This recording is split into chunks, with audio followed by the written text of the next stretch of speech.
നടിയെ തട്ടിക്കൊണ്ടുപോയി ബലാത്സംഗം ചെയ്ത ദൃശ്യങ്ങൾ പകർത്തിയ കേസിൽ ഗൂഢാലോചന നടത്തിയത് നടൻ ദിലീപാണെന്നാണ് പ്രോസിക്യൂഷന്റെ വാദം.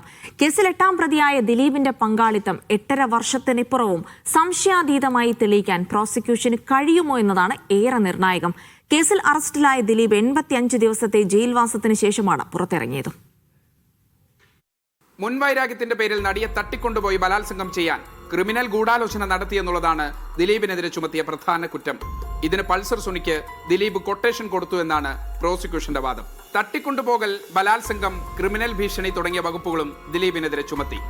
കുറ്റകൃത്യത്തിന് പ്രേരിപ്പിച്ചു എന്ന വകുപ്പും കുറ്റകൃത്യം ചെയ്യാനുള്ള പദ്ധതി മറച്ചുവെക്കലും ഉദ്യോഗസ്ഥരെ ഭീഷണിപ്പെടുത്തി എന്ന വകുപ്പുകളും പ്രോസിക്യൂഷൻ ദിലീപിനെതിരെ ഉന്നയിച്ചു. കൂടാതെ ബലാത്സംഗം മൊബൈൽ ഫോണിൽ ചിത്രീകരിച്ചതിന്റെ ദൃശ്യങ്ങളടങ്ങിയ മെമ്മറി കാർഡ് ഹാജരാക്കാത്തതിന് തെളിവ് നശിപ്പിക്കൽ വകുപ്പും ചുമത്തി. ഏറ്റവും ഒടുവിൽ അന്വേഷണ ഉദ്യോഗസ്ഥനെ വധിക്കാൻ ഗൂഢാലോചന നടത്തി എന്ന കുറ്റവും ദിലീപിനെതിരെ പ്രോസിക്യൂഷൻ ചുമത്തിയിട്ടുണ്ട്.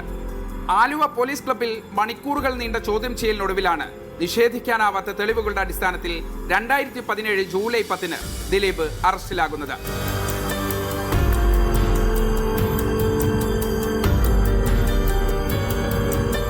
85 ദിവസത്തെ ജയിൽവാസത്തിന് ശേഷം ഹൈക്കോടതി ജാമ്യം അനുവദിച്ചാണ് ദിലീപ് ജയിൽ മോചിതനാകുന്നത്. അറസ്റ്റിന് തൊട്ടു പിന്നാലെ താരസംഘടന അമ്മയിൽ നിന്ന് ദിലീപിനെ പുറത്താക്കുകയും ചെയ്തു. കേസിൽ 8ാം പ്രതിയായ ദിലീപിന്റെ ഗൂഢാലോചനയും പങ്കും സംശയാതീതമായി തെളിയിക്കാൻ പ്രോസിക്യൂഷന് കഴിയുമോ എന്നതാണ് ഏവരും ഉറ്റുനോക്കുന്നത്. അഹമ്മദ് മുസ്തഫ, മീഡിയ 1, കൊച്ചി.